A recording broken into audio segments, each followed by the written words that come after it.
마태복음 4장 1절부터 4절까지 말씀 함께 읽겠습니다. 시작.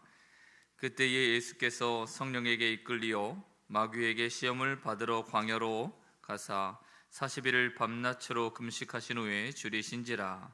시험하는 자가 예수께 나와서 이르되 내가 만일 하나님의 아들이거든 명하여 이 돌들로 떡덩이가 되게 하라. 예수께서 대답하여 이르시되 기록되었으되 사람이 떡으로만 살 것이 아니요 하나님의 입으로부터 나오는 모든 말씀으로 살 것이라 하였느니라 하시니. 아멘. 오늘도 우리는 선택과 결정의 문제 앞에 늘 서 있습니다. 우리는 하루에도 꽤 많은 선택을 하죠. 뇌신경학자들에 따르면 우리가 하루에 선택하는 횟수가 약 5,000회에서 1만 회 정도 된다고 합니다. 내가 언제 그렇게 많은 선택을 하며 살았나, 내가 얼마나 그렇게 많은 결정을 언제 했지라고 생각할지 모르겠지만 무의식적으로 선택하는 것 정도가 그렇게 많다라는 겁니다. 자, 그러면 내가 의식을 가지고 내가 정말로 결정하는 부분들은 몇 번이나 될까? 약 한 250번 정도가 된다고 하네요. 내가 무엇을 먹을까 선택하는 거죠. 또 무엇을 입을까, 이것도 선택입니다. 그래서 인간은 하루 종일 생각하고 하루 종일 결정하는 존재라는 겁니다. 오늘 이 새벽에도 여러분들은 새벽 예배를 나오시기를 생각하셨고 또 생각 끝에 결정을 하셨습니다. 생각하는 사람은 많아요. 그런데 결정에 이르기까지, 그것이 삶의 실천이 되기까지가 그건 쉬운 것이 아니라는 겁니다. 그래서 여러분, 신앙생활이라는 것은 늘 나에게 주어지는 여러 가지 선택 과정 중에서 내가 무엇을 결정할 것인가, 그것이 믿음으로 된 결정일 것인가 아니면 육으로 된 결정을 할 것인가, 그게 신앙생활의 과정이라는 겁니다. 내가 하나님께서 주시는 영광의 꿈을 바라보며 비전과 사명을 바라보고 결정을 할 것인가, 아니면 우리 육신의 조금 더 편안함을 위해서 내가 결정을 할 것인가. 자, 오늘 본문에 보면 예수님께서도 공생애를 시작하시면서 사단이 주는 시험, 어쩌면 일명의 그 결정과 또 선택의 문제 앞에 미혹을 당하시는 장면이 나오는 겁니다. 사탄이 예수께 돌을 떡덩이로 만들어 보라 유혹을 했습니다. 돌을 떡덩이로 만들어 보라. 우리는 예수님께서 40일을 금식하셨기 때문에 이미 배가 줄여 또 배고프다라는 것을 알고 있죠. 그런데 본문 2절에 보면 이미 예수님께서는 금식을 마치셨어요. 그러니까 금식을 마치신 예수님은 그냥 무엇인가 음식을 드시면 되는 상태인 거지, 굶주렸기 때문에 이 떡을 만들라 하였던 이 사탄의 미혹에 빠질 필요는 실은 없으셨던 겁니다. 그래서 예수님이 이 돌을 떡덩이로 만들어 보라라는 이 유혹은 배고픔을 해결해라 이런 유혹이 아니라 이 돌들로 떡덩이가 되게 하여서 내가 정말로 하나님의 아들인 것을 만방에게, 많은 사람에게 그 기적으로 증명해 보라라는 시험이었던 거죠. 근데 예수님께서 어떤 결정을 하십니까? 그 사단의 미혹에 넘어가지 않기로 결정을 하시죠. 그래서 예수님께서는 하나님의 아들임을 증명하는 자리는 여기가 아니라 십자가다. 내가 열방 가운데에 하나님께서 주시는 사명을 이루기 위해 끝끝내 참아 견뎌야 할 것은 십자가지 여기가 아니다라는 예수님은 결정을 하시는 거죠. 자, 똑같은 이유로 예수님은 두 번째 유혹도 이기셨습니다. 성전 꼭대기에서 올라가서 뛰어내려 보라, 천사가 수종을 들지 않겠느냐. 세 번째, 천하 만국을 보여주면서 나에게 절하면 이 모든 것을 너에게 주겠다라는 영광도 예수님은 물리치실 수 있었습니다.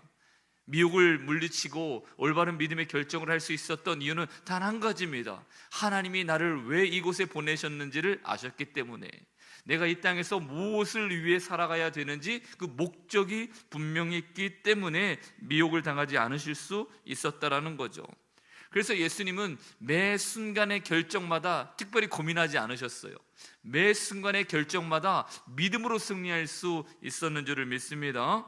그래서 오늘 우리도 내가 살아가는 이유가 분명하다면, 내 삶의 목적이 분명하다면 어떠한 미혹 가운데서도 올바른 믿음의 선택을 할 줄을 믿습니다. 내가 왜 살아가는지 그 목적이 불분명하면 흔들릴 수도 있는데, 내가 살아가는 이유를 내가 명확하게 하지 않으면 흔들릴 수도 있는데, 예수님처럼 오직 하나님의 영광을 위해 내가 이 땅을 살아간다라는 목적이 있다라면 우리는 어떤 상황 가운데서도 흔들리지 않는 줄 믿습니다. 자, 그런데 여러분, 베드로의 인생을 보면 참 많이 흔들렸다라는 것을 우리는 알 수 있죠. 베드로가 가이사 빌립보에서 이런 고백을 합니다. 주는 그리스도시요 살아계신 하나님의 아들입니다. 얼마나 훌륭한 믿음입니까? 믿음의 고백을 했으면 이제 선택을 해야 되잖아요. 주님만이 그리스도입니다 라고 고백을 했다라면 좁고 협착한 길을 걸어가야 하는 이제 믿음의 선택을 해야 되는데, 고백은 고백대로 그러나 결정을 하지 못했던 것을 보게 됩니다. 예수님께서 나는 십자가로 가야 되겠다 죽음을 말씀하셨을 때에 베드로가 어떻게 합니까? 예수님을 향해서 그런 일은 결코 일어나서도 안 되고 내가 그 일도 막겠다라고 이야기를 하게 되잖아요. 성경에 보면 베드로가 예수님의 목덜미를 잡았다라는 표현까지 나와요. 자, 우리는 어떻습니까? 말씀대로 살고자 생각은 하는데, 말씀대로 하나님의 영광을 위해서 내가 살아야 되겠다라는 마음은 있는데 그것이 과연 결정에까지 이릅니까? 오늘 우리가 성령의 인도하심 가운데에 순종하기를 원해도 때로는 결정하지 못하고 비겁하게 도망가거나 믿음의 결정을 하지 못할 때가 정말로 많다라는 것을 알게 됩니다. 예수님도 시험했는데요, 그렇죠? 예수님도 이 사탄이 세상 영광을 보여주면서 미혹하려 했던 그 모습을 보면서 사탄은 우리에게 이렇게 미혹을 하기도 이렇게 미혹을 많이 합니다. 십자가의 구원은 믿으라는 거죠. 그 믿음을 흔들지 않습니다. 그런데 그 믿음대로 십자가의 길을 걸어가는 것에 대해서는 미혹을 한다라는 거죠. 그러니까 사탄은 우리에게 믿음으로 구원받는다, 그 놀라운 복음의 소유는 마치 가지고 있는 것처럼 착각하게 만들고 십자가의 길을 걸어가지 않는 삶을 우리가 살고 있는데도 이렇게 미혹하는 거죠. 괜찮아, 지금 약해서 그런 거야. 내가 구원받은 것만 흔들리지 않으면 되는 거야. 십자가의 그 고통스러운 길을 예수님께서 걸어보시니 너희도 그렇게 고통스러운 길을 걷는 것 원하시지 않아. 그렇게 우리를 미혹하죠. 그러다 보니까 자꾸 우리도 그런 생각에 빠질 때가 있습니다. 아, 그래, 지금 내가 연약해서 그런 거지. 나중에 믿음이 굳건해지면 그때 그런 결정을 할 수 있는 거지. 세상의 영광을 구하는 삶을 살아가면서도 내가 올바른 믿음의 결정을 하지 못하면서도 내가 하나님의 자녀라는 이 확신을 갖고 살아가는 것, 이것이 사단이 실은 우리를 미혹하는 참 지혜로운 방법이다 라고 볼 수 있는 겁니다. 더군다나 우리는 이 예배하는 순간에도 어쩌면 사탄의 미혹을 받을지도 모르겠습니다. 하나님의 말씀을 듣고는 있지만 그 말씀을 듣는 것으로 다 그쳐버리게 만들 수도 있고, 하나님 앞에 기도는 하지만 그 기도가 하나님의 영광을 드러내지 못하는 기도로 우리를 몰아갈 수도 있다는 거죠. 그래서 반드시 우리는 말씀으로 무장되어 있어야 하는 줄을 믿습니다. 자, 오늘 본문 4절을 한번 보세요. 예수께서 4절에 뭐라고 말씀하십니까? 예수께서 대답하여 이르시되 기록되었으되 사람이 떡으로만 살 것이 아니요 하나님의 입으로부터 나오는 모든 말씀으로 살 것이라, 그렇게 말씀을 하시죠. 우리는 어떤 결정을 해야 됩니까? 말씀이 우리를 인도하는 대로 그렇게 주님의 음성과 또 영광을 위한 선택을 해야 된다는 것입니다. 우리는 가만히 있으면 자동적으로 죄의 양상을 따라 살아갈 수밖에 없습니다. 부단히 노력하지 않으면, 부단히 믿음의 선택을 하지 않으면, 부단히 기도하지 않으면 우리는 자꾸 육신으로 흘러가는 삶을 살아갈 수밖에 없습니다. 그래서 우리가 적극적으로 성령을 따라 살아가야 되는 겁니다. 그냥 예배가 있으니까 예배에 참석하고 기도하는 시간이니까 기도하는 것이 아니라 적극적으로 기도하는 자리에, 적극적으로 성령을 따르는 자리에, 적극적으로 믿음의 선택의 자리에 우리가 서야 된다는 것입니다. 자, 1절 말씀을 한번 보세요. 예수님께서 사탄의 미혹을 받았다, 우리는 이렇게만 생각합니다. 그런데 분명하게 1절은 이렇게 이야기를 합니다. 같이 읽겠습니다. 시작. 그때에 예수께서 성령에게 이끌리어 마귀에게 시험을 받으러 광야로 가사. 자, 보세요. 마귀에게 시험을 받으러 가신 것은 맞지만 마귀에게 이끌려 갔다라고 성경은 말하지 아니하고 예수님께서 성령에 이끌리어 가셨다라고 말합니다. 그러니까 예수님께서는 성령의 이끄심이 없었다라면 마귀의 유혹조차, 미혹조차도 받지 않는 분이라는 겁니다.